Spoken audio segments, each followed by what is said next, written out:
오늘은 돈이 보이는 뉴스를 조금 더 빨리 보려고 합니다. MBN 골드의 황대현 매니저 모셨습니다. 어서 오십시오. 네, 안녕하세요.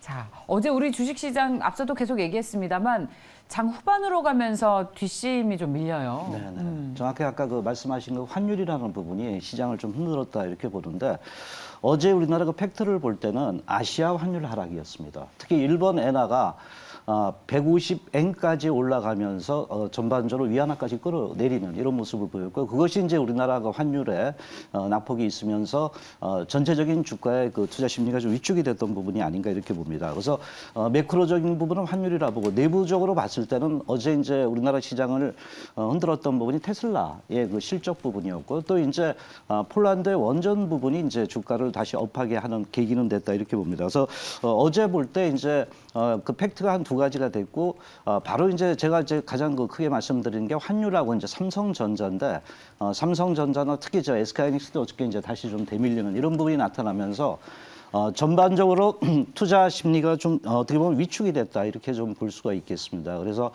이 부분이 있었고 결국 이제 우리가 기다리는 것은 아까 그 말씀하신 연준의 그 현재 금리 인상 속도인데 지금 현재 자이언트 스텝은 어느 정도 이제 우리가 보고 있단 말이에요. 그런데 당분간 발표가 되기 전까지는 주가가 환율에 의해서 변동성을 좀 가져갈 수 있는 것이 국내 시장이라고 우리가 볼 수가 있겠습니다. 네, 자 많은 분들께서 빨리 오셔서 반가우시다고 하고 있습니다. 자 다음은 특징 섹터와 특징 테마를 볼게요. 저희 그 지난주 종목 리뷰 말고 네네. 특징 섹터 더 궁금해하시는 것 같아서. 예. 일단 그 반도체는 그 SK하이닉스의 그 메모리향 부분이 이제 내년도에도 실적에 대한 부담감이 있다는 부분에서 좀 끌어내린 부분에서 반도체가 하락했고요.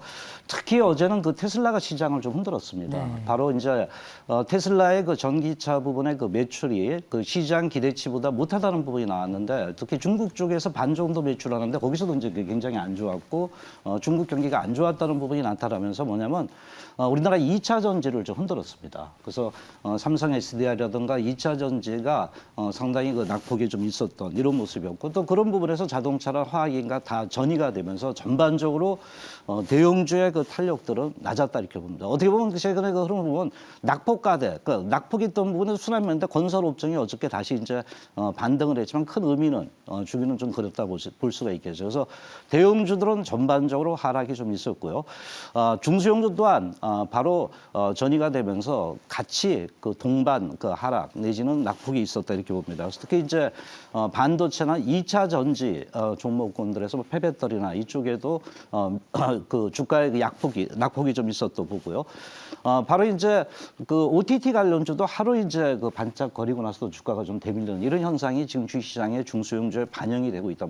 반면에 이제 그 폴란드의 그 이러한 그 의향석의 그 재료가 나오면서 원자로 관련주가 그 반등을 하면서 그 항공주까지 조금 그 끌고 가는 이런 모습을 보였다 이렇게 봅니다. 상당히 심리들이 약간 그 불안한 모습을 보였던 부분이고요. 소섹터에서 몇몇 종목만 아주 강력한 재료만 반영되는 이런 그 흐름인데 약간 단기의 어떤 스위밍, 매매의 흐름이 계속 그 주식시장에 보여지고 있다고 볼 수 있습니다. 맞아요. 그런 것 같아요. 그 2차 전지도 불안감이 있다 보니까 그 테슬라 이슈 이후로 그렇죠. 좀 떨어지고 물론 장기 성장성에 대해서는 아무도 의심하지 않습니다만 네, 맞습니다. 그러다 보니까 단기 테마들이 또 강세를 보였고 어제 저희가 소개해드렸던 드론 테마도 시장에서 네. 가장 강했던 것 같습니다.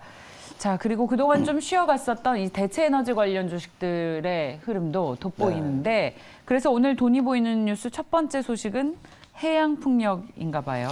예, 뭐 뭐니 해도 IR에 그 미치는 영향은 그 대체 에너지 쪽으로 계속 이제 그 쏠리고 있다 이렇게 좀 보기 때문에 오늘 그 뉴스에서 그 해상풍력 부분을 말씀을 좀 드렸습니다. 아마 네. 시청자분들은 좀 낯설 수도 있다고 이렇게 보는데 제가 볼 때는 이제 그 이 타이틀이 보면은 뭐 시간은 깁니다. 기간은 한 30년 되지만 이제 시작이라는 거죠. 8배 이상 시장이 넓어질 수 있다는 이런 그 현재 뉴스 내용이다 이렇게 볼 수 있는데 특히 이제 최근 그 이 해상풍력의 가장 그 강자 부분은 아마 독일 쪽이라고 보는데 그 지멘스 관계자가 와서 이제 회의를 하면서 이런 부분에 대한 어떤 청사진을 얘기했던 부분이라고 보는데요.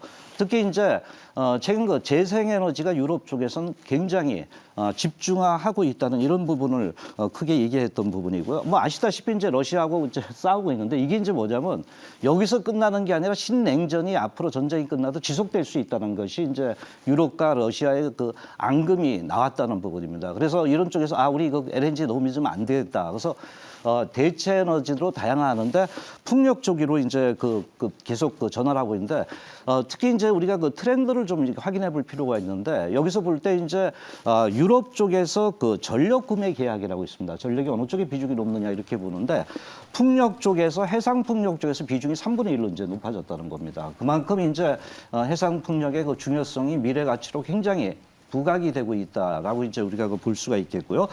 또 우리나라도 이제 해상 풍력 그 발전 그 방안에 대한 그 정부 정책이 있습니다. 5대 강구로 들어가자 이런 부분인데 여기서 이제 정부에서 그동안 좀 미흡했던 부분이 있었거든요. 그래서 이제 5대 강국으로 강력하게 좀 밀어붙이는 그 정책 법안을 업을 시키겠다는 이런 얘기가 나왔던 부분이거든요. 그래서 해상 풍력에 대한 그 기대가 높아질 수 있겠고요.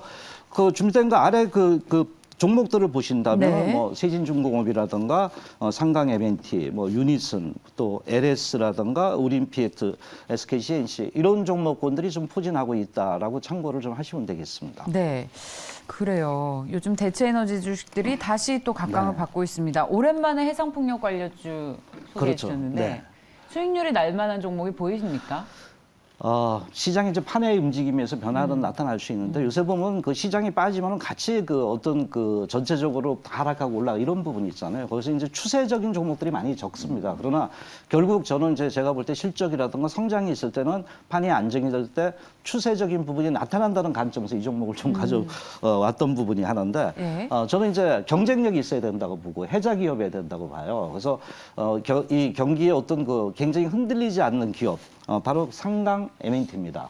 상당히 많이 빠졌습니다, 최근에. 특히 이제 동기업은 제가 이제 아까 말씀드린 해자기업과 아주 독보적인 해상 풍력, 경쟁력을 갖고 있다고 보는데 제가 보니까 해상 풍력은 뭐냐면 땅이 있어야 돼요. 그래서 준비를 해놔야 돼요. 조선같이 이제 입도 선매를 할 수 있을수록 공장을 준비해야 되는데 이번에 상강 M&T가 했던 부분은 경쟁력 강화를 위해서 50만 평 부지에서 이런 독고를 만들고 있다는 겁니다. 그래서 이 공장에서 언제든지 수주를 유럽 쪽에서 할 수 있다는 부분인데 이렇게 되면 이제 총 풀 가동했을 때 뭐 3조 원 이상의 어떤 매출에 대한 효과, 이펙트가 있다는 이런 측면이 좀 부각이 되고 있고요. 현재 LNG에서 이제 해상 풍력으로 전환되면서 유럽 쪽에서는 어떤 게 풍기 현상이라는 게 이런 대지 뭐 이런 구조물을 만들 수 있는 땅이 좀 필요한 거고 또 이제 뭐냐면 하부 구조물로 만들 수 있는 기업들이 별로 없답니다. 특히 이제 대만 쪽에서 인정을 받는 게 상강 M&T다 이렇게 보는데 섬나라 쪽에서 많이 그런 쪽을 많이 하죠. 그래서 이 부분에서 이제 준비가 돼 있다 이렇게 얘기를 하고 있고 아까 말씀드렸다시피 이제 상당히 이쪽이 집중하기 때문에 매출 구조가 늘어난다면 마진을 갖다가 올릴 수 있는 여유가 있다는 겁니다. 그래서 상강 M&T 말씀드리고 간단하게 이제 말씀을 드리면은 일단 현재 주가가 그동안에 이제 많이 고점에서 빠졌고요. 매매 기준가는 한 27,000원 전후로 접근하시고 목표가는 22,300원, 손절 라인은 19,100원대로 하시면 되겠습니다. 네. 자, 삼강 M&T 풍력 발전 관련 주식으로 살펴봐 주셨습니다. 자, 그리고 다음 뉴스는 또 뭘 볼까요? 이것 또한 이제 해저 쪽, 바다 쪽으로 눈 돌리자는 얘기인데요. 네. 해저 케이블 쪽에 뉴스가 좀 나오는데 IRA가 나오면서 신재생 에너지 쪽에서 굉장히 미국에서 집중을 하고 있는데 특히 이번에도 이제 한 4천억 달러 이상 그쪽으로 투입이 된답니다. 그래서 이런 부분들이 이제 상당히 이런 신재생 에너지 특히 해상 쪽에 높아지고 있는데 태양광이냐 풍력이나 이런 것을 만들려면 결국은 케이블이 있어야 된답니다. 그래서 이런 케이블에 자연스레 늘 수밖에 없다 이렇게 보고 우리나라 전선 특히 독보적인 기술을 갖고 있는 기업들은 미국 시장에서의 어떤 선점을 할 수 있는 기회를 잡았다는 부분이고요. 특히 이제 제일 중요한 겁니다 이게 바로 IRA는 40% 이상 미국의 어떤 구체적인 법안에 맞춰줘야 되잖아요. 소재나 이런 거는. 근데 해상 풍력 쪽에 이런 케이블 쪽은 20%만 맞춰주면 된다는 거기 때문에 이것은 진입 장벽이 상당히 수월하다는 겁니다. 그래서 이 부분에서 이제 좀 부각이 될 수 있겠고요. 뭐 관련 종목은 LS 계열이 아마 전선 쪽에 상당히 많이 집중하고 있다 볼 수고 그 아래 이제 뭐 KT 서브마린 이런 종목이 좀 있다 이렇게 우리가 볼 수가 있겠습니다. 네. 자, 그렇다면 어떤 종목이 매력적인지 전해 주십시오. 자기 좀 흔들리니까 약간 지주사면서도 그 PBR 가치가 높고 또 이런 부분에서 LS 종목을 좀 가져왔습니다. 물론 네. 이제 LS 하면 우리가 지주사 홀딩 컴퍼니 하면 대개 이제 상표권 또는 이제 배당금으로 이제 그 수익을 도모하는 기업이다 이렇게 볼 수 있는데 여기에 이제 아래 갖고 있는 기업들이 많아요. 전선사업부, 일렉트론 부분 여러 가지가 있는데 특히 이제 어제 거기 뉴스가 났어요. LS 전선이 영국에서 잭팟을 터뜨렸다. 예. 2,600억 정도 되잖아요. 그래서 이런 부분이 나오면서 자회사 부분에서 어떤 수익성에 대한 그 기대가 높다 이렇게 볼 수 있겠고요. 특히 이제 그 시장에서 보는 게 유럽에서 가장 그 최대 규모랍니다. 그래서 이것은 의미가 있다. 그래서 유럽에서 국내 쪽으로도 갈 수가 있다는 부분이고요. 또 자회사 부분에서 여러분 잘 아시는 그 동재련 관련 부분에 그 LS 꽃동재료가 옛날에 있었잖아요. 근데 이걸 이제 완전 인수했더라고요. 그러면 이제 이렇게 된다면 뭐냐면 상표권 사용료가 업이 될 수 있거든요. 그래서 이 부분에 대한 기대가 있는데 특히 요새 소재 산업이 굉장히 부각이 됩니다. 근데 여기서 이제 동을 재련하는 과정에 부산부에 나오기 때문에 이것도 소재의 어떤 기대가 있지 않나 이렇게 좀 볼 수 있겠고요. 매매 전략 말씀드릴게요. 차트 흐름 좀 볼게요. 자, LS는 그 최근에 그 정배월되어 있는 종목들이 거의 없습니다. 그런데 정배월을 좀 만들었던 그러니까 중단기 입형이죠. 이 부분이 돼 있고 거래량 부분이 늘어나면서 자회사에 대한 어떤 기대를 받을 수 있다 이렇게 봅니다. 매매 기준가 말씀드릴게요. 63,500원대를 말씀을 드리고 목표가 68,900원대, 손절 라인은 59,000원대로 접근을 하시면 되겠습니다. 네, 오늘 해상풍력, 해저테케이블 네. 바다 관련 주식으로 집중을 하셨네요. 요즘 테마주들이 또 강세를 나타내고 있는 만큼 이런 뉴스들도 좋은 흐름을 보이길 기대하면서 MBN골드의 황대현 매니저님, 네, 오늘 말씀 잘 들었습니다. 고맙습니다. 예, 감사합니다.